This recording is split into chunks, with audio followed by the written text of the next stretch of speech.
Hello everyone, welcome back. Today we are going to see some more examples of summary writing. Summary writing is what that I have already explained in our last video. So summary writing is asked for 3 marks. There will be an unseen passage in question paper and there will be given some points. So if you read this paragraph, you can assume that this paragraph related to Gandhiji's life. Okay, and such kind of example will be given in your exam in 12th and 11th also, and then after you have to write down the summary. Now whenever the question will be asked in a board exam, at that time how will be the question? So just remember that this is the paragraph that is given over here, and this kind of question will be asked, that is, write a summary of the above extract with the help of the given clues. Give your summary a suitable title. Now suitable title मैंने आपको पहले भी explain किया था कि suitable title हम लोग कैसे देंगे. ओके, तो सबसे पहले हमें क्या करना है, सबसे पहले हमें ये पैराग्राफ को पूरा रीड करना है. उसके बाद हम लोग देखेंगे यहाँ पर कि ये जो पैराग्राफ है, इस पैराग्राफ में किस बात के ऊपर डिस्कशन हो रहा है या फिर इस यहाँ पर क्या दिया है करके. And only then after we are going to write down the summary. And always remember that कि ये जो summary writing है हमेशा नए पेज से ही स्टार्ट करना है बोर्ड के एग्जाम में.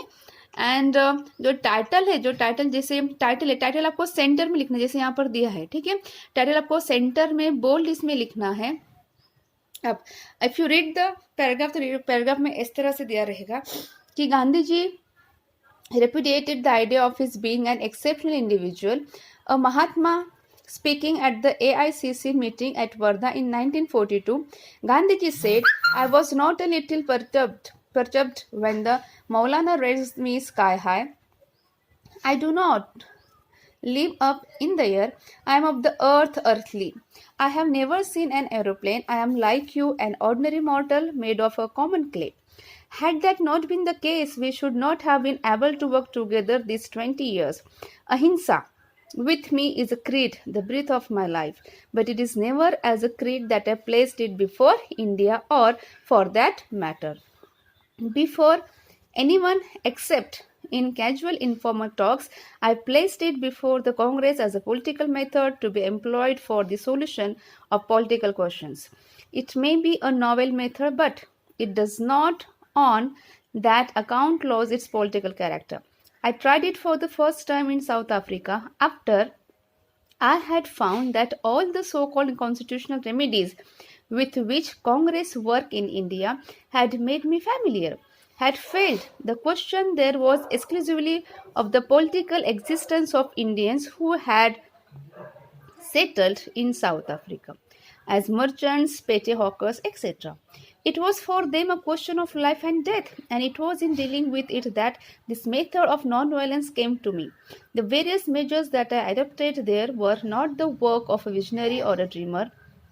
They were the work of an essentially practical man dealing with practical political problems. As a political method, it can always be changed, modified, altered, even given up in a preference to another. If therefore I say to you that our policy should not be given up today, I am talking political wisdom. It is political insight. If I have carried the Congress with me all these years, it is in my capacity as a politician. It is hardly fair to describe my method as religious because it is new. अब ये जो paragraph है आपने देखा होगा, ये गांधी जी कह रहे हैं कि जो लोग साउथ अफ्रीका में रह रहे थे, हमने देखा था वहां पर रेसिज्म था. रेसिज्म का मतलब होता है कि जो व्हाइट एंड ब्लैक कलर का जो डिस्क्रिमिनेशन किया जाता है स्किन कलर का, दैट इज कॉल्ड रेसिज्म. अब यहाँ पर जो है वो बोल रहे हैं कि नॉन वायलेंस के बारे में बता रहे हैं, जिसको हम अहिंसा कहते हैं. और अहिंसा जो होता है पॉलिटिकल मेथड भी होते हैं, जो पॉलिटिकल व्यूज होते हैं, इसके बारे में वहां पर दिया है. अब यहाँ पर ये जो पैराग्राफ है, ऐसा एक अनसीन पैसेज दिया रहेगा, कोई भी रहेगा, ये सिर्फ एग्जाम्पल है. अब देखो इसका क्वेश्चन कैसे दिया रहेगा. Right a summary of the above extract with the help of the given clues. Give your summary a suitable title. अब देखो समरी है, मैंने पहले भी कहा है कि समरी आपको 3 मार्क्स के लिए एग्जाम में पूछी जाएगी. ऐसे इसमें आपको नीचे पॉइंट्स दे रहेंगे. जैसे यहाँ पर पॉइंट्स है कि ऑर्डिनरी ह्यूमन बीइंग, उसके बाद डैश है अहिंसा अ क्रीड, उसके बाद डैश दिया है मेनली पॉलिटिकल मेथड, उसके बाद डैश दिया है tried in South Africa, dash in India as alternative method, dash not visionary work, dash purely political and not religious. अब यहाँ पर पॉइंट्स दिए हैं और क्वेश्चन क्या है कि ये जो पॉइंट्स है उसके हेल्प से आपको क्या करना है, समरी लिखना है। अब स्टार्टिंग में हमें क्या करना है, we need to write down we need to give a suitable title, हमें सुटेबल टाइटल देने की जरूरत है। अब ये जो है, अब हमने जब ये पूरा पैराग्राफ पढ़ा तब हमें वहां पर देखा नॉन वायलेंस, नॉन वायलेंस मतलब होता है अहिंसा, ठीक है। अब अहिंसा वो किससे रिलेटेड कर रहे हैं, पॉलिटिकल मेथड के लिए वो रिलेट कर रहे हैं यहाँ पर। तो ऐसे इसमें जो टाइटल है वो क्या है, अहिंसा एज अ पॉलिटिकल मेथड। अब जब भी आप लोग टाइटल देंगे वो टाइटल हमेशा बोल्ड इसमें लिखना है, मतलब सारे आपको कैपिटल लेटर्स में लिखना है। और जो पेज रहेगा आपका, जैसे अगर ये पेज है तो सेंटर में आपको ये टाइटल देना है, दैट इज अहिंसा एज अ पॉलिटिकल मेथड। आप अपने मन से टाइटल दे सकते हैं, ऐसा नहीं कि आपको जैसे है what ever you have idea about the related question regarding the passage, कि पैसेज के हिसाब से अगर आपके मन में जो भी आता है, मैंने पहले भी कहा कि पहले हम इसको पूरा रीड करेंगे, उसके बाद हम लोग देखेंगे कि यहाँ पर किस बात के ऊपर मतलब डिस्कशन हो रहा है, क्या बात यहाँ पर बताई गई है, जो अनसीन पैसेज है उसमें, फिर उसको देखकर ही हम लोग क्या करेंगे, अपने हिसाब से वहां पर एक टाइटल दे देंगे। अब टाइटल देने के बाद हम लोग पहले क्या करेंगे, पहला जो पॉइंट है वो देखेंगे यहाँ पे ऑर्डिनरी ह्यूमन बीइंग, ठीक है। अब ऑर्डिनरी ह्यूमन बीइंग कौन है, इट इज महात्मा गांधी।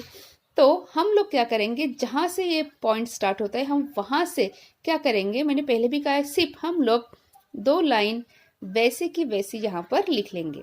अब यहाँ पर एक्चुअली मैं आपको बता रही हूँ सारी चीजें, वो इससे रिलेटेड है कि आप बोर्ड के एग्जाम में किस तरीके से full out of full marks score कर सकते हो। तो अगर आपको full out of full marks score करना है बोर्ड के एग्जाम में, तो आप लोग सिर्फ यही काम करना है कि you just go for the first point that is ordinary human being, जिसके बारे में दिया है गांधी जी के बारे में। हम लोग क्या करेंगे, वो वर्ड्स वहां पर देखेंगे और उससे रिलेटेड 2 लाइन हम लोग वैसे की वैसी यहाँ पर लिख लेंगे। उसके बाद अहिंसा अ क्रीड वो देखेंगे, जैसे यहाँ पर दिया है अहिंसा with me is a creed, ठीक है। हम क्या करेंगे, ये जो 2 से 3 लाइन है इससे वो वैसी की वैसी हम लोग फुल, ये जो पॉइंट लिखा है फुल स्टॉप देंगे। उसके बाद अहिंसा एज अ क्रीड कहाँ पर दिख रहा है, यहाँ पर दिखा अहिंसा with me is a creed, ठीक है। ये यहाँ से रिलेटेड 2 लाइन हम लोग वैसे की वैसी लिख लेंगे। उसके बाद मेनली पॉलिटिकल मेथड, अब मेनली पॉलिटिकल मेथड हमको यहीं पर दिख रहा है, ठीक है। वहां पर जो दिख रहा है वो वहां से 2 से 3 लाइन हमको वैसे की वैसे यहाँ पर लिखना है। ऐसे करते करते हम लोग क्या करेंगे, ये पॉइंट है वैसे जो वर्ड्स है हम उसको वहां से देखकर जैसे कि वैसे 2 लाइन्स हम लोग यहाँ पर लिख लेंगे। ये है एक ट्रिक जो आपको एग्जाम में 3 आउट ऑफ 3 मार्क्स स्कोर करने में बहुत ज्यादा हेल्प करेगा। सिर्फ आपको करना यही है, what you want to do only, you just need to write down give a suitable title over there. आप वहां पर एक सुटेबल टाइटल दोगे, उसके बाद पॉइंट्स देखोगे, पॉइंट से रिलेटेड जो है यहाँ पर लाइन उसको आप वैसे के वैसे लिख लोगे। अब ऐसा नहीं है कि ये समरी राइटिंग है 3 मार्क्स के लिए तो हमें पूरा का पूरा पेज लिखना है। समरी का मतलब मैंने आपको पहले भी एक्सप्लेन किया था कि समरी का मतलब है सम अप करना, मतलब ब्रीफ लिखना, थोड़े कम इसमें लिखना, कम शब्दों में, लेकिन वहां से सारा जो है जो मेन पॉइंट्स है वहां पर इंक्लूड होने चाहिए, इसी को कहा जाता है समरी। अब जब हम समरी लिखते हैं तो समरी में आपकी जैसे आपका एक कोई पेज है आंसर, अगर ये आंसर शीट है, okay, if consider it is an answer sheet. अब आंसर शीट है तो हम लोग स्टार्टिंग में यहाँ पर क्या लिखेंगे, हेडिंग देंगे यहाँ पर एकदम से जैसे यहाँ पर दिया है बोल्ड इसमें वैसे। उसके बाद हम लोग क्या करेंगे, पैराग्राफ करके नीचे का जो समरी राइटिंग है वो लिखेंगे। अब समरी राइटिंग आपका एक पेज भर के आपको नहीं लिखना है, remember this thing. Summary writing आपका जो है, जैसे अगर ये पूरा पेज है तो आपका यहाँ से यहाँ तक आना चाहिए। अब आपको लगता है, कभी कभी क्या होता है मोस्ट ऑफ स्टूडेंट को यही लगता है कि 3 मार्क्स के लिए है तो हम जितना लिखेंगे उतना हमें 3 मार्क्स ज़्यादा मिलेंगे, ऐसा है। ऐसा बिल्कुल भी नहीं है, बिकॉज बोर्ड में उसको आपको कट मिलेगा या फिर हार्डली आपको हाफ मार्क मिलेगा। तो समरी का मतलब क्या है, ये जो पॉइंट दे है वही पॉइंट हमें यहाँ पर देखना है और वहीं से रिलेटेड सिर्फ 2 लाइन हमें वैसी की वैसी। एक्चुअली समरी राइटिंग में क्या होता है, एक सेकंड पॉइंट भी है समरी राइटिंग का, कि ये जो पॉइंट दिए है आपको अपने मन से, यहाँ से जो वर्ड्स लेकर आप उसको अपने मन से भी लिख सकते हैं, लेकिन most of the students are unable to write down in their own words, in their own sentences. तो इसलिए ये ट्रिक मैं आपको बता रही हूँ कि अगर आपको 3 आउट ऑफ 3 मार्क्स स्कोर करना है तो बस कुछ नहीं करना, ये जो पॉइंट दिया है ये पॉइंट आपको यहाँ पर देखना है, वो वर्ड वहाँ से रिलेटेड 2 लाइन आपको वैसे की वैसे लिखना है, फुल स्टॉप दो, उसके बाद सेकंड पॉइंट देखो जहाँ पर दिख रहा है उससे रिलेटेड 2 लाइन लिख लो, 2 से 3 लाइन हो गया। अगर आप ऐसा करते करते लिखते तो आपका हार्डली हाफ पेज आ जाएगा। And that is all about your summary writing, और यही होता है आपका समरी राइटिंग का। सो समरी राइटिंग में आपको ज़्यादा कुछ करने की ज़रूरत नहीं, just want to use your presence of mind उधर, बस एक सुटेबल टाइटल दे दीजिए, नीचे जो पॉइंट्स है उसको लिख लीजिए। और हमेशा मैं रिपीट कर रही हूँ कि हमेशा आपको जो समरी राइटिंग है हमेशा नए पेज से ही स्टार्ट करनी है। If you see more example of that one, okay. अब ये एग्जाम्पल दिया है यहाँ पर, एक्सट्रैक्ट दिया है यहाँ पर, ओके, कि ये जो एक्सट्रैक्ट है वो दिया है यहाँ पर ऐसे कि जिस तरीके से बोल रहे हैं कि जब हम सोते हैं तो एक्चुअली हमारी आंखें, ठीक है, your eyes don't work as well, आपकी आंखें बराबर से काम नहीं करती, ठीक है, वो सारी चीजें यहाँ पर दी है। अब यहाँ पर देखिए, when you are deprived of sleep, जब आपको नींद नहीं आती है तो क्या होता है, इसके बारे में यहाँ पर दिया है। अब देखो क्वेश्चन सेम है कि write a summary of the above extract with the help of the following points की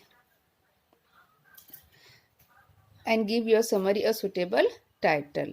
अब ऐसा क्वेश्चन है तो हम लोग क्या करेंगे, सेम है, हम लोग पहले पैराग्राफ रीड करेंगे, देन आफ्टर अब यहाँ पर क्या दिया है, स्लीप लॉस, ठीक है। अब यहाँ पर स्लीप के बारे में दिया कि अगर आपको नींद बराबर से नहीं आती है या फिर अगर आपको अगर आप बहुत कम सोते हो, बहुत कम पीरियड के लिए सोते हो तो क्या क्या प्रॉब्लम्स हमारे बॉडी में आ सकती है, ये दिया है। अब यहाँ पर दिया है वही सेम है कि समरी लिखो, यहाँ पर पॉइंट्स दिए हैं। अब आपको क्या करना है, उन्होंने कहा कि सुटेबल टाइटल देना है तो हम लोग क्या करेंगे, हम लोग ये सबसे पहले पढ़ेंगे पैराग्राफ, उसके बाद हम लोग क्या करेंगे, एक सुटेबल टाइटल वहां पर दे देंगे, ठीक है। अब जैसे आप sleep loss and its effect, यहाँ पर एक टाइटल दिया है कि sleep loss and its effect, की अगर आपको नींद नहीं आती है तो उसके इफेक्ट्स क्या होते हैं करके ये टाइटल दिया है। उसके बाद इफेक्ट ऑफ स्लीप लॉस, ठीक है। अब यहाँ पर है इफेक्ट ऑफ स्लीप लॉस क्या दिया है, स्लीप लॉस के बारे में हम वहां से 2 लाइन लिख लेंगे। उसके बाद result of prolonged sleep deprivation, उसके बारे में। उसके बाद शॉर्टर ड्यूरेशन, अगर आप कम पीरियड के लिए सोते हो तो क्या है। उसके बाद दिया है अदर रिजल्ट्स, ठीक है, अदर रिजल्ट्स। तो देखो हम क्या करेंगे, मैंने जैसे पहले भी कहा है कि स्लीप लॉस के बारे में यहाँ पर दिया है, तो आप क्या करोगे, यहाँ से सिर्फ 2 लाइन वैसे की वैसे यहाँ पर लिख लोगे, फिर से result of prolonged sleep deprivation, ठीक है। अगर आपको ज्यादा देर तक नींद नहीं आती है, यहाँ पर पॉइंट दिया है, ठीक है, वो वर्ड्स हम लोग यहाँ पर देखेंगे कहाँ पर है करके, वहां से कि दो लाइन हम लोग वैसे की वैसे यहाँ पर लिख लेंगे।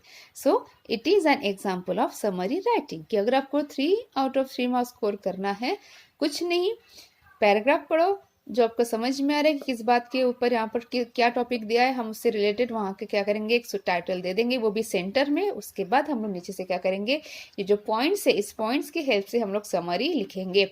याद रखिए समरी आपकी हाफ पेज या फिर थोड़ा सा ज्यादा पेज आएगी, आपका फुल पेज समरी नहीं आनी चाहिए।